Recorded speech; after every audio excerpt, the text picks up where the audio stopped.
नमस्कार विद्यार्थी मित्रांनो, आपलं जे वर्कबुक आलं आहे त्याला जो तुम्ही प्रतिसाद दिला आहे त्यासाठी खूप खूप धन्यवाद. तर त्या वर्कबुकमधलाच आपण एक प्रश्न बघूया कशा पद्धतीनं सोडवता येईल. कालच मी लेक्चर घेतलं आहे ॲव्हरेजचं, त्यातला हा प्रश्न बघा. कंबाईन गट ब गट क प्रिलिम 2023ला आला होता. एक फलंदाज 19व्या डावात 98 धावा करतो आणि त्यामुळे त्याची सरासरी 4ने वाढते. तर 19व्या डावानंतर त्याची सरासरी किती? विदाऊट फॉर्म्युला जर तुम्हाला हा प्रश्न सोडवायचा असेल तर कसं करणार? 19व्या डावात 98 रन काढले त्यानं, ते 98 तुम्ही इथं लिहून घेतलं. म्हणजे याच्या आधी 18 सामने खेळले होते, सरासरी 4ने वाढते. 18 सामन्यात जर सरासरी ए असेल तर 19व्या सामन्यात त्याची सरासरी झाली a+4.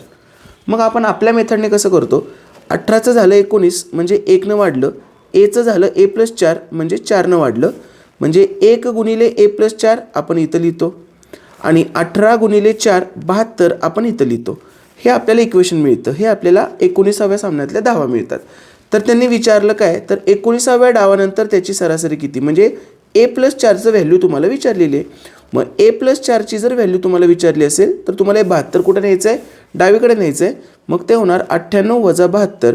8तून 2 गेले 6 आणि 9तून 7 गेले 2. तर a+4 म्हणजेच किती आलं? 26. म्हणजे 19व्या डावानंतर त्याची सरासरी किती असणार आहे? 26 असणार आहे. तर आपण जागा केवढी दिली आहे? प्रश्नाला जागा तेवढीच लागते, उलट जागा शिल्लक राहते.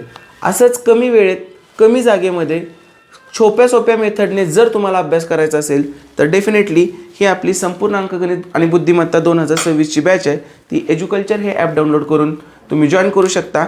आणि आपलं हे वर्कबुक तुम्ही आपली बॅच जरी नाही घेतली तरी प्रॅक्टिससाठी 1 नंबर वर्कबुक आहे. 2009 ते 2026च्या सगळ्या प्रश्नांचा ह्याच्यात आपण समावेश केलेला आहे आणि प्रत्येक प्रश्न सोडवण्यासाठी सफिशियंट जागा आपण दिलेली आहे. प्रॅक्टिस करण्यासाठी आणि तुमचा गणिताचा स्कोर वाढवण्यासाठी नक्कीच हे वर्कबुक तुम्ही घेऊ शकता आणि तुम्ही ह्याच्यावर सराव करू शकता. Thank you so much. All the very best.